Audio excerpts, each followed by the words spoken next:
단독주택 사리를 위한 준비 몇 가지를 말씀드립니다. 단독주택 사리를 막연하게 생각하는 분들이 많이 계신 것 같습니다. 저 같은 경우는 마음에 드는 위치의 주택이 눈에 띄면서 갑자기 속도를 내게 되었습니다. 혹시 마음은 있는데 어디서부터 시작해야 할지 모르는 분들을 위해 이 영상을 만들어 봅니다. 이번 영상은 건축법, 시공방법 등 구체적인 정보보다는 큰 그림을 그리는 아주 기본적인 정보입니다. 아마 이 영상을 보시는 분들은 단독주택 사리에 관심이 많으신 분들일 것입니다.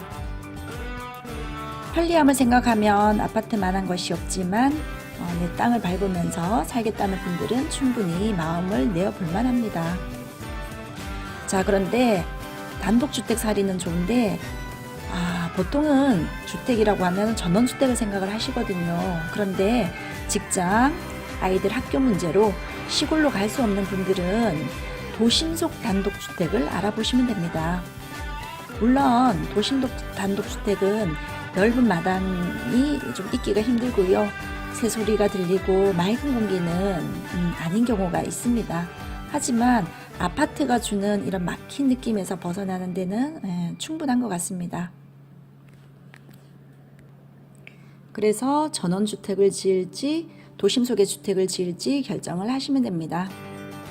자, 혹시 도심 속 주택을 짓겠다는 분들은 조금 고려해야 될 것들이 또 있습니다. 단독주택 사리라고 해도 다 같을 수는 없거든요. 그래서 내가 원하는 삶에 대한 그림이 나오는 것이 좋습니다. 저는 텃밭이 꼭 있었으면 했기 때문에 마당 공간이 있는 집들을 보고 다녔습니다. 그리고 해가 잘 들어와야 했습니다. 그리고 사람에 따라서는 또 가족 구성원의 숫자가 많이 차이가 날 수도 있습니다. 그리고 라이프 스타일에 따라서 단층이 좋은지 복층이 좋은지도 결정을 해야 되겠습니다. 그래서 전원주택이냐 도심 속 주택이냐를 결정하고 그 다음에 마당이 있는 집이 좋은지 아니면 그냥 독립된 주택만으로도 충분한지 결정을 하고 난 다음에는 신축을 할 것인가 리모델링을 할 것인가 결정을 해야 됩니다. 이때 사실 신축이냐 리모델링이냐 있어서 비용 문제도 아주 크게 고려해야 될 부분입니다. 신축은 평당 600만 원부터 리모델링은 보통 300만 원부터 절반 정도의 비용이 듭니다. 자, 그리고 중요한 것이 신축과 리모델링은 적용되는 법이 다릅니다. 이런 문제는 사실 꼭 전문가와 상의해야 되지만 제가 말씀드리고 싶은 것은 신축을 할 경우에는 현재 법 적용을 받기 때문에 건축 면적이 줄어든다든지 주차장을 꼭 필수로 만들어야 된다든지 내진 설계도 고려해야 되는 등 감안해야 될 것들이 많습니다. 그래서 현재 주택이 가지고 있는 그 모양 그대로 비슷한 면적, 비슷한 구조로 신축을 하겠다 하면은 안 되는 경우도 있습니다. 그래서 사전에 전문가와 꼭 상의를 해보셔야 됩니다. 자, 이까지 결정을 했으면 신축은 그대로 공사를 하시면 되고요.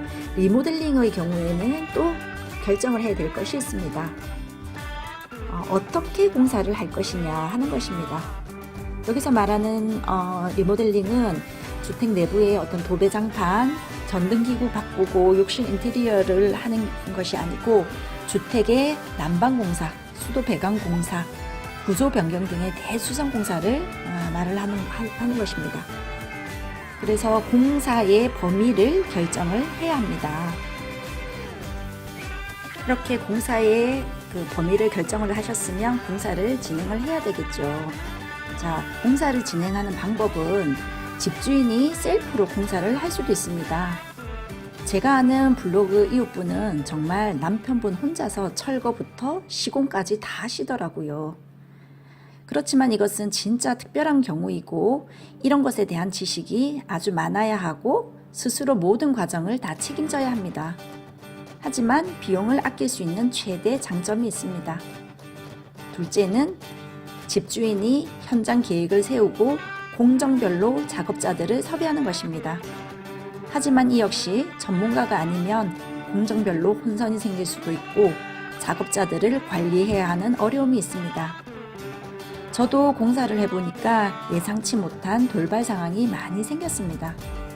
예를 들면 철거를 하는데 보강 공사가 꼭 또 필요하게 된다든지, 보일러 업체에서 설치를 일주일이나 미루는 바람에 다른 공정에도 영향이 생긴다든지 이런 경우이죠. 네.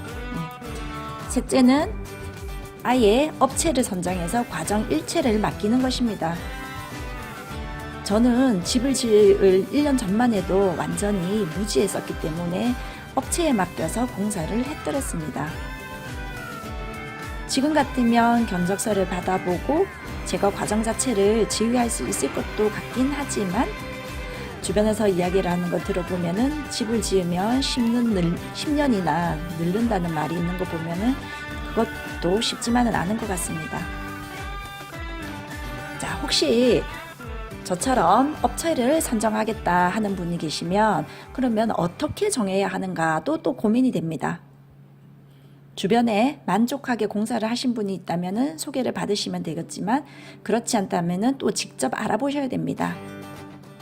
인터넷 서치를 하시거나 주변 업체의 견적서를 최소 3군데 받아보시기 바랍니다. 그리고 실제 진행한 공사 현장 사진이나 결과물을 보시는 게 더 좋겠죠. 그런데 주로 하는 일이 주택 내부 인테리어만 하는 업체라면은 곤란하겠죠. 경험치가 중요한 공사거든요. 자, 그런데 견적서를 받았는데 가격 차이가 난다면은 또 어떤 기준으로 선정을 해야 할까요? 마음 같아서는 제일 가격이 낮은 업체에 의뢰해서 어떻게든 좋은 결과를 뽑아내고 싶겠지만 어려울 수도 있습니다. 그래서 사전에 이런 대수성 공사 리모델링에 대한 공부가 되어야 합니다. 각 공정 과정과 자재, 장비에 대한 공부이지요. 어떤 공법으로 하는지, 어떤 자재를 쓰는지에 따라서 가격 차이가 날 수밖에 없습니다. 그래서 견적서를 받았는데 뭉뚱그려서 대략적인 가격을 뽑아내는 업체보다는 아주 상세한 견적서를 주는 업체가 더 좋겠습니다. 예를 들면 어떤 자재를 얼마만큼, 인부를 몇 명이나 할지, 재료비, 노무비, 경비 구분해서 구체적으로 뽑아낸 수 있으면 좋습니다. 자, 그리고 이렇게 업체를 선정을 했다 하면 꼭 계약서를 작성하셔야 합니다. 만약에 공사가 어떤 이유로든지 멈추거나 서로 간에 분쟁이 생겼을 때를 대비한 것입니다. 비용 지불에 관한 내용, 공사 책임에 관한 것, 하자 보수에 관한 것 등이 포함되면 좋습니다. 자, 오늘은 단독주택 사리를 위한 준비 몇 가지를 대략적으로 말씀을 드렸습니다.